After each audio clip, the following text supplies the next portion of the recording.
Olá, meus alunos, bom dia, né? Eu estou aqui para falar um pouquinho para vocês sobre um tema super relevante dentro dos assuntos que a gente está discutindo. Na última aula, a gente falou sobre farmacodinâmica e finalizamos os alvos, quem seriam os possíveis alvos de ação dos medicamentos, dos neurotransmissores. A gente aprendeu o conceito de chave e fechadura. Essa chave seria ou medicamento, ou um neurotransmissor, ou um hormônio, e essa substância se ligaria a um alvo que seria a fechadura para que fosse possível a geração de uma determinada resposta. Dentre os alvos proteicos, nós temos os canais de íons, moléculas transportadoras, enzimas e receptores. A gente vai tentar falar um pouquinho os aspectos mais importantes de cada um deles, para ficar aqui de suporte para vocês, caso permaneça alguma dúvida neste assunto. Aqui a gente está vendo como alvo, nosso objetivo aqui é ver esse canal iônico, tá certo? Então aqui a gente tem uma terminação nervosa. Dentro da terminação nervosa nós temos as vesículas, contendo neurotransmissores armazenados. Aqui no caso, a gente tem uma neurotransmissão GABAérgica, consequentemente, nós temos o GABA sendo armazenado, e aqui mostrando que o GABA é proveniente do glutamato sobre a ação de uma enzima, que é a descarboxilase do ácido glutâmico. A partir dessa enzima, o glutamato é transformado no GABA, depois armazenado, nós temos aqui uma molécula transportadora, que faz com que esse GABA que está aqui fora venha aqui para dentro da vesícula. Depois nós temos o impulso nervoso, um potencial de ação, que faz com que essa vesícula libere esse transmissor por exocitose. O neurotransmissor, gente, depois que é liberado, ele se encontra aqui no espaço sináptico ou fenda sináptica. Aqui nós temos a terminação e aqui nós temos a membrana de uma célula. Mostro aqui os seus fosfolipídios de membrana. Na membrana, nós temos proteínas. Aqui nesse caso, está ilustrando uma proteína que seria um canal de íons. A gente vê que inicialmente esse canal ele se encontra fechado, mas depois que o GABA se liga ao canal, existe um sítio de ligação para ele no canal, o canal vai abrir.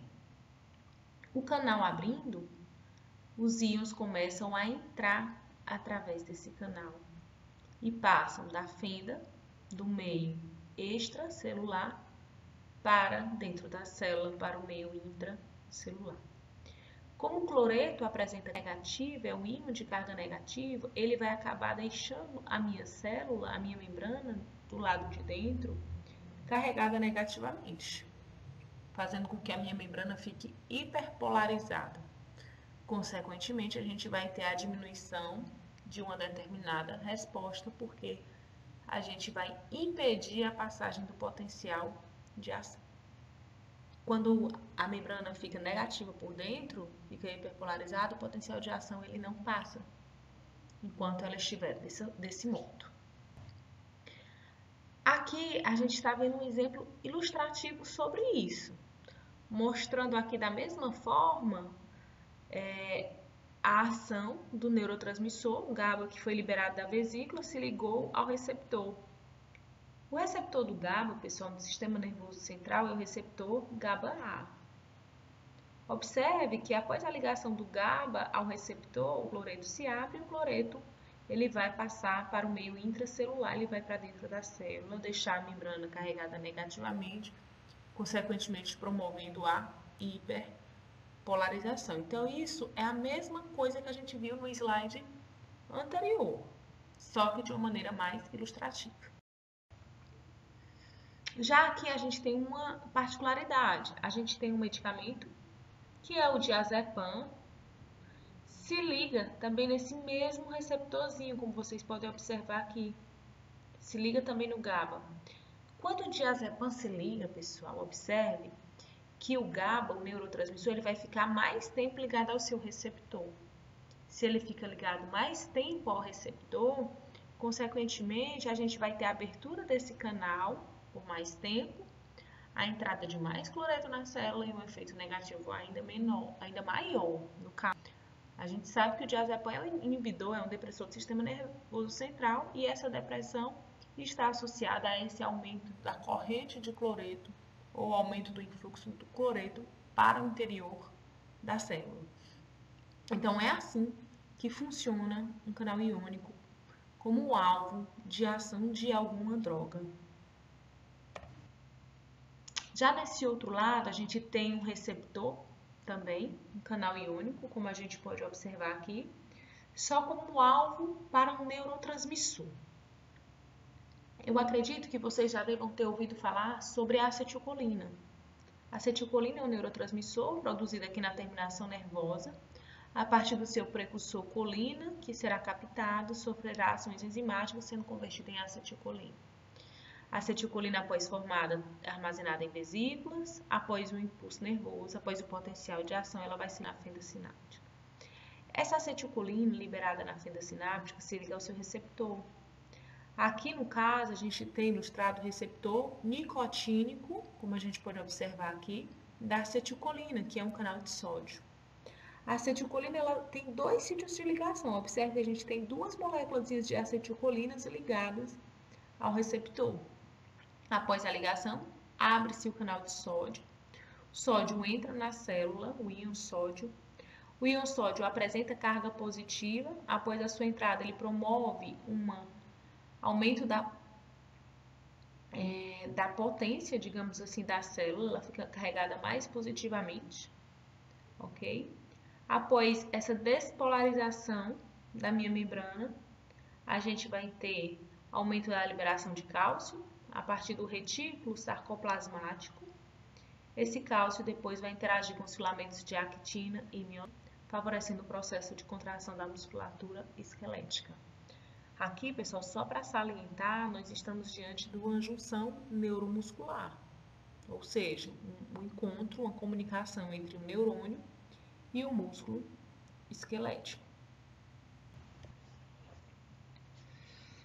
Visto um pouco sobre esse canal iônico, a gente vai agora para as moléculas transportadoras, que, como o próprio nome sugere, serve para transportar. Nesse caso, pessoal, nós estamos vendo neurotransmissores aqui na fenda sinápticas, como também a gente viu nos slides anterior. Nesse caso, nós temos a serotonina. A serotonina, aqui na fenda, ela tem alguns destinos. Um deles é se ligar ao alvo, ao receptor de serotonina. O outro destino é ser transportado. Ele se liga a uma proteína transportadora e desse modo ela vai ser transportada da fenda de volta para o terminal do neurônio. Quando ela volta, ela saindo da fenda, automaticamente as suas ações irão diminuir.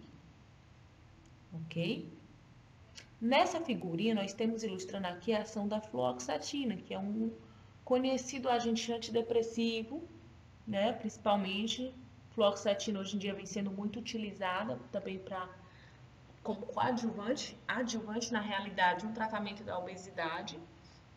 Isso porque na depressão e na obesidade, no caso mais especificamente da depressão, nós temos uma diminuição de serotonina e de outros neurotransmissores na fenda sináptica.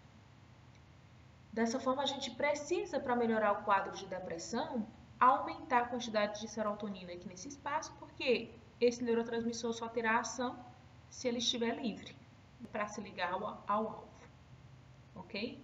Então, uma das formas de eu aumentar a quantidade dele nesse espaço é bloqueando esse transporte, impedindo que essa serotonina volte para o terminal nervoso. A fluoxetina trabalha dessa forma. Além da serotonina, além dessa molécula transportadora, existem também outras moléculas transportadoras que são alvos de drogas, ok? No caso, a fluoxetina é uma molécula transportadora atua sobre uma molécula transportadora mais específica, como interferindo no transporte apenas da serotonina, sendo que na depressão nós não temos deficiência só de serotonina, a gente tem deficiência também de noradrenalina e dopamina. E se a gente bloquear transporte também ou essa captação de noradrenalina, dopamina e serotonina, a gente também vai melhorar o quadro da depressão. Que é justamente o que a gente está vendo aqui nessa figurinha. A gente está vendo agora uma terminação noradrenérgica, mostrando aqui o precursor da noradrenalina, todas as reações que acontecem intermediárias até que a noradrenalina seja sintetizada. Após a síntese da noradrenalina, ela, aqui já dentro da vesícula, ela foi liberada na fenda. Noradrenalina liberada, ela atua em seus receptores, ou ela poderá ser captada por essa molécula transportadora de volta para a terminação. Pessoal, quando o neurotransmissor é captado, ele sai daqui. Se ele sai daqui, ele deixa de ter ação. Ok? Então, uma das formas de eu aumentar a quantidade do neurotransmissor aqui seria bloqueando esse transporte. Isso é útil em caso de depressão, porque a noradrenalina pode também estar com a quantidade reduzida, ok? Durante mais adiante, a depressão, nós temos um outro esqueminha que ilustra agora a bomba de sódio potássio ATPase ou a bomba de sódio potássio como queira. Na realidade, a bomba de sódio potássio, ela é uma molécula transportadora também, ok? Como vocês podem observar aqui, também são proteínas que estão presentes na membrana. E a bomba, como vocês podem observar aqui, ela tem a função de fazer a troca de 3 sódios por 2 potássio, tá? Então, ela vai pegar 3 sódios de dentro da célula, colocar para fora, vai pegar 2 potássios que está fora da célula e colocar para dentro, como vocês estão vendo aqui. Só que posteriormente, esse sódio que saiu, ele retorna aqui através de um outro transporte, que é chamado de contratransporte ou trocador sódio-cálcio. E aí o sódio entra e o cálcio sai da célula, ok? Inibidores da bomba de sódio e potássio, ao inibir esse transporte, impede a saída do sódio da célula. Consequentemente, vai acumular bastante sódio aqui dentro da célula. Se o sódio não está saindo, não vai haver troca com o cálcio e o cálcio também acaba se acumulando dentro da célula, ok? Com isso, eu vou intensificar os processos de contração muscular. Essa inibição, pessoal, da bomba de sódio e potássio, ela é muito útil lá no músculo cardíaco. Por exemplo, em pacientes que têm insuficiência cardíaca e têm um problema na contratilidade cardíaca. Então, uma das formas de eu melhorar o quadro desse paciente seria utilizando um medicamento que atuaria bloqueando esse transporte, o papel dessa bomba. O exemplo clássico disso é a digoxina.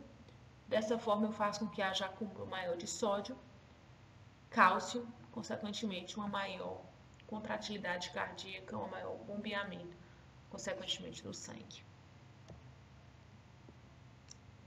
Ok? Esses xizinhos vermelhos mostram aqui que a bomba foi bloqueada e se ela for bloqueada, o transportador ele também não vai ter ação.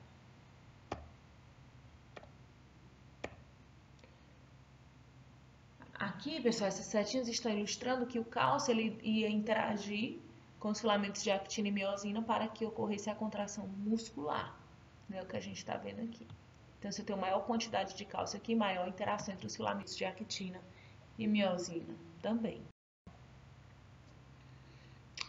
Nesse outro slide, a gente tem os receptores nucleares, que também podem ser alvos.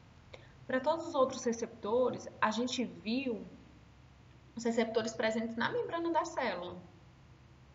Já o nuclear está aqui ele está dentro da célula, ou ele está aqui no citoplasma, ou ele está no núcleo. Mesmo os receptores que estão no citoplasma podem ser chamados de nucleares, porque após a ligação ao medicamento, esse complexo medicamento-receptor, ele de qualquer forma vai para o núcleo, porque ele vai se ligar ao DNA. Existe um sítio de ligação no DNA para ele, ok? Por isso que ele pode ser chamado de nuclear, ou citoplasmático, ou intracelular ainda. Esse é um tipo de exemplo clássico de fármacos utilizados para tratamento de asma, que atuam muito dessa forma. Todo mundo já deve ter ouvido falar nos glicocorticoides, naquelas famosas bombinhas de glicocorticoide.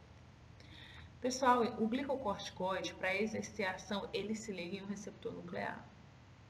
Ou seja, ele precisa atravessar a membrana da célula para encontrar o seu alvo. A gente aprendeu em aulas anteriores que quanto mais lipossolúvel for a molécula de um fármaco, mais facilmente ele atravessa a membrana. Então, diante disso, fica claro que esse glicocorticoide ele precisa ser lipossolúvel para chegar aqui e se ligar ao receptor. Depois que ele se liga ao receptor, esse receptor dimeriza, tinha 1, passa a ter 2. Depois ocorre a translocação, ou seja, esse dímero vem para o núcleo. No núcleo ele se liga ao DNA, ok? E ele vai interferir com o processo de transcrição desse DNA em RNA mensageiro. Consequentemente, se eu tenho a transcrição alterada desse DNA, eu vou ter a formação de proteínas também modificadas, ok? E essas novas proteínas serão as responsáveis pelos efeitos do medicamento. Aqui no caso, como exemplo, nós temos a beclometasona. Esse link, ele vai mostrar um vídeo do YouTube muito interessante, depois quem tiver curiosidade pode olhar, mostrando em detalhes o mecanismo de ação desses glicocorticoides, com animaçãozinha bem bacana. Agora nós temos as enzimas. Pessoal, as enzimas, como a gente também já discutiu, ela funciona para catalisar uma reação. Então, aqui nós temos fosfolipídios da membrana. A gente aprendeu em aulas anteriores, em disciplinas anteriores, que nesses fosfolipídios nós temos ácidos gráficos, como por exemplo o ácido araquidônico, é um ácido graxo. E caso eu tenha um estímulo sobre essa célula, eu vou ter a ativação de uma enzima, aqui no caso a PLA2, que é a fosfolipase A2, que vai tirar esse ácido araquidônico daqui para dentro da célula, como vocês podem observar.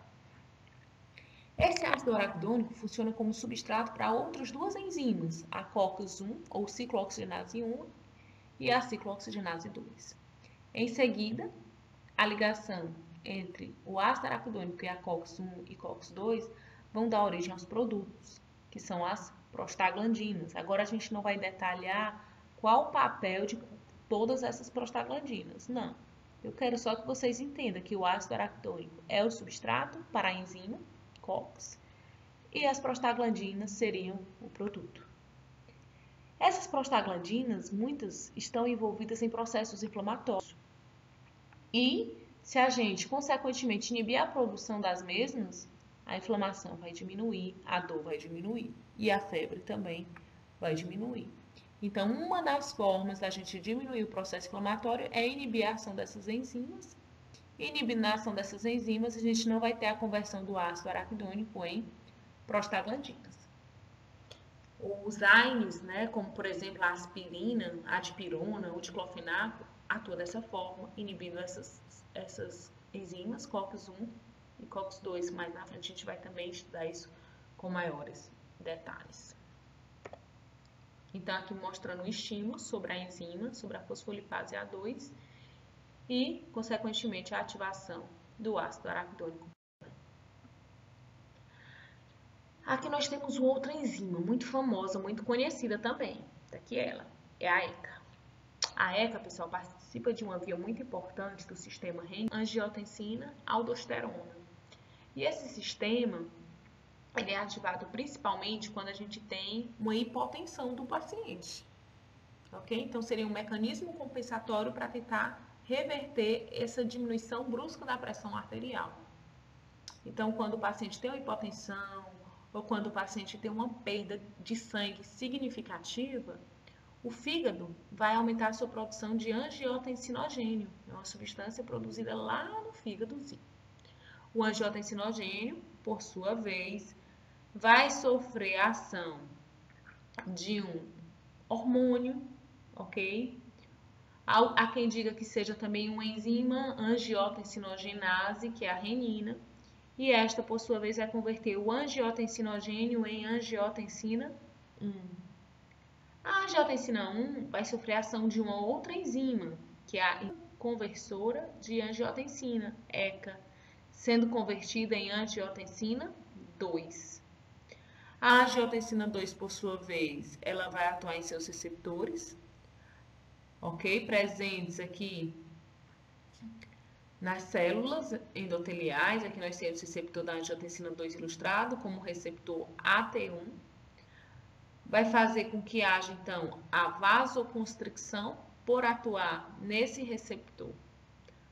Além disso, ela exerce outras ações, mas aqui nós teríamos uma ação mais clássica e mais fácil da gente visualizar nesse momento, onde a vasoconstricção iria aumentar a pressão arterial. A gente sabe se a gente tem um vaso obstruído ou contraído, o fluxo sanguíneo ele passa com maior dificuldade, né? E, consequentemente, a pressão aumenta. Existem medicamentos que são capazes de inibir a ação dessa enzima, de inibir a ação da ECA. Consequentemente, a angiotensina 1 não será convertida em angiotensina 2, nós não teremos essa Aqui nós temos uma outra enzima importante, que é a MAO, ou monoaminooxidase, mostrando já ela bloqueada. Vocês lembram da noradrenalina que a gente discutiu lá no começo, que foi transportada de volta para dentro da terminação nervosa? Depois que ela é transportada, pessoal, ela pode ou ser degradada pela enzima, deixando definitivamente de exercer a ação, mas ela pode ser rearmazenada na vesícula também, para ser liberada de novo. Mas o interessante aqui é que se ela for degradada pela MAO, ela deixa de ter ação. Então, se eu quero fazer com que o paciente tenha mais noradrenalina que possível de ser liberada, se eu inibir a enzima, consequentemente a adrenalina não será degradada e mais noradrenalina vai ser armazenada para posterior liberação. Agora nós temos uma proteína importantíssima, que é a proteína G. Essa proteína G também é alvo de ação de medicamentos e ela está ligada ao efeito da maioria dos medicamentos no corpo. Pessoal, a proteína G está ilustrada aqui, olha só, ela atravessa a membrana 7 vezes. Ela tem 7 hélices, é uma proteína de membrana, transmembrânica chamada, a gente tem aqui um sítio de ligação, um domínio NH2 e uma porção C-terminal, onde a minha proteína G está ancorada. E a proteína G, ela apresenta 3 subunidades, três partes, né? A subunidade alfa, subunidade beta, subunidade gama. Ok? E essa proteína G, ela se divide em alguns subtipos. GI, GS, GQ e G0. Esses 3 tipos iniciais aqui, gente, são os mais importantes para a gente. E é o que a gente a partir de agora. Então, como é que essa proteína G é ativada? Então, nós temos aqui aquele receptorzinho que estava atravessando a membrana 7 vezes. Ok? E a proteína G ancorada a ela com as suas 3 partes. Observem que, ligado à subunidade alfa, nós temos um GDP. Esse GDP quer dizer guanosina de fosfato. Por isso que é chamado de proteína G, devido à presença dessa guanosina. Aqui mais adiante, na minha membrana, eu tenho efetores para a ação da minha proteína. Então, aqui só para mostrar uma situação de repouso. Nesse segundo caso, eu já tenho uma ligação de agonista. A agonista se ligou ao receptor, a G foi ativada. Observe que o GDP saiu e entrou o GTP, se ligou à proteína G. Ela ganhou mais um P. Ela era guanosina de fosfato e passou a ser guanosina trifosfato. Ganhou mais um fosfato. Depois que isso acontece, pessoal, observem que as subunidades se separam. Elas estavam todas juntinhas aqui. Mas depois que ocorre essa troca do GDP pelo GTP, o alfa-GTP vai se separar do complexo beta-gama, ou das subunidades beta-gama. E a proteína G fica, então, ativada. A proteína G ativada é essa daqui, é o alfa ligado ao GTP, que posteriormente vai interagir com a minha enzima, com o meu alvo, com o meu efetor. Depois, pessoal, que o agonista sai do receptor, que é o que está acontecendo aqui nesse caso, nessa última ilustração, o GTP volta a ser GDP. A gente tem a perda novamente de um fosfato. Depois que isso acontece, as subunidades voltam a se ligar e voltam a ficar no estado de repouso. A gente vai falar agora da GQ, GI e GS. É interessante, pessoal, que toda vida que a gente falar a proteína G foi ativada, a gente está se referindo a esse processo como um todo de ativação. A separação dessa subunidade, então isso vocês não podem esquecer. A gente viu que essa proteína G, depois que foi ativada, ela exerce ações diferentes, mas aí eu vou depender da minha proteína GS. A proteína GS, por exemplo, ela vai ter como efetor ou canal de cálcio ou uma enzima adenilado ciclase. A proteína GI tem como efetor ou potássio ou inibe a adenilado ciclase. A proteína GQ ativa a fosfolipase C. Já a proteína G0 inibe os canais de cálcio, mas a gente não vai aprofundar em relação a G0, não. Tá certo? E aí a gente vai aprender agora como ocorre a ativação de cada uma delas. Observem aqui, pessoal, inicialmente a gente vai ter a ativação da proteína GS. Nós temos aqui a proteína G na membrana do receptor e agora a proteína G com suas 3 subunidades ligadas ao GDP. Ok? Aqui nós temos o efetor, mostrando aí a adenilato ciclase, o izinho representando que ela está inativa. Aqui nós temos uma outra proteína, que é chamada de proteína quinase A. E ela está inativa agora nesse momento inicial. Aqui, pessoal, está representando a ligação do agonista a esse receptor, né? Que é o sítio de ligação nessa porção NH2. Depois que ele se liga, olha só o que aconteceu. O GDP saiu e entrou o GTP, ok? Depois que o GTP se liga, depois que ocorre esse ganho desse fosfato, ocorre a separação das subunidades. Subunidade alfa, GTP, separa do complexo beta-gama. Em seguida, a subunidade alfa, GTP, ela vai se ligar à adenilato ciclase, que é uma enzima promovendo a sua ativação. Okay? Ela estava inativa e agora ela está ativada. Depois que ela está ativa, pessoal, ela vai fazer com que haja a conversão do ATP em AMP cíclico, essa da proteína da enzima adenilato ciclase ativa é formar o segundo mensageiro. No caso aqui, o meu segundo mensageiro é a adenosina monofosfato cíclico e ele é formado a partir do ATP.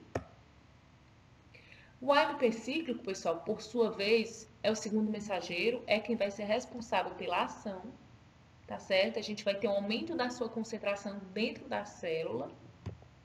Ele vai depois interagir com a proteína quinase A, que estava inativa. Observem aqui a proteína quinase ligada agora ao AMP cíclico. Depois que ocorre essa ligação, pessoal, observe que ocorre uma divisão, uma separação das partes dessa proteína quinase inativa. Nós temos o domínio R ligado ao AMP cíclico e nós temos o domínio C, que é chamado de domínio catalítico, sem ligação ao AMP cíclico. Quem vai ser responsável pelo efeito é a proteína quinase ativa, que é esse domínio catalítico, representado aqui pelo C, e ele vai ser responsável pelos vários efeitos celulares. Agora, nós temos aqui a ativação da proteína GI. Nós temos a proteína na membrana, que é o receptor, que também é uma proteína, e ele está ligado a uma proteína G, só que agora GI, observe a alfa ligada aqui ao izinho para representar aqui a GI. Mostrando a adenilato ciclase inativa, proteína quinase inativa. Agora nós estamos vendo a ligação do agonista. O GDP saiu e ficou GTP. Depois disso, a subunidade alfa ligada ao GTP vai fazer com que haja a ativação da adenilato ciclase, da mesma forma como no caso anterior. Só que aqui, pessoal, nós temos uma proteína G inibitória. Lá no caso anterior, da G estimulatória, a gente viu que a ligação da proteína G ativa à enzima promovia a sua ativação. Nesse caso, é justamente o contrário. Após a ligação da minha proteína G ativa à adenilate ciclase, ela permanece inativa. Se ela está inativa, nenhum dos efeitos que seriam catalisados pela adenilate ciclase irá acontecer.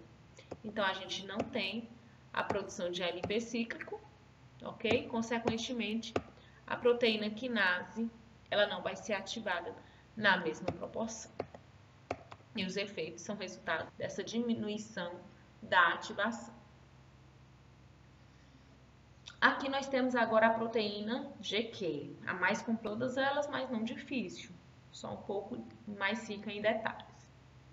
Aqui nós estamos vendo o receptor na membrana ligado à proteína G, ok? Aqui nesse primeiro caso, a minha proteína G está ligada ao GDP, portanto ela está inativa. Após a ligação do agonista, como a gente pode observar aqui, ocorre da mesma forma a troca do GDP pelo GTP. Após a troca, as subunidades se separam. E aqui eu tenho a subunidade alfa-GTP, que é a proteína G ativa, e o complexo beta-gama, que é inativo, que fica ancorado na minha membrana.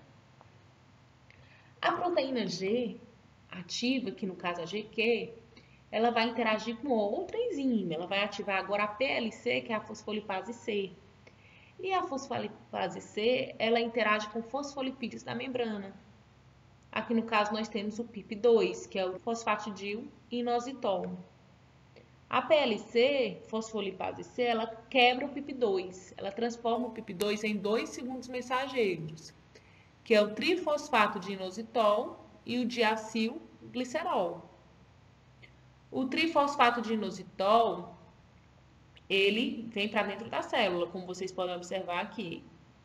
Vai interagir com receptores presentes no retículo endoplasmático e vai fazer com que o cálcio que estava armazenado aqui no retículo endoplasmático seja liberado para o meio intracelular. E esse cálcio é responsável por vários efeitos secundários à ativação dessa proteína GQ.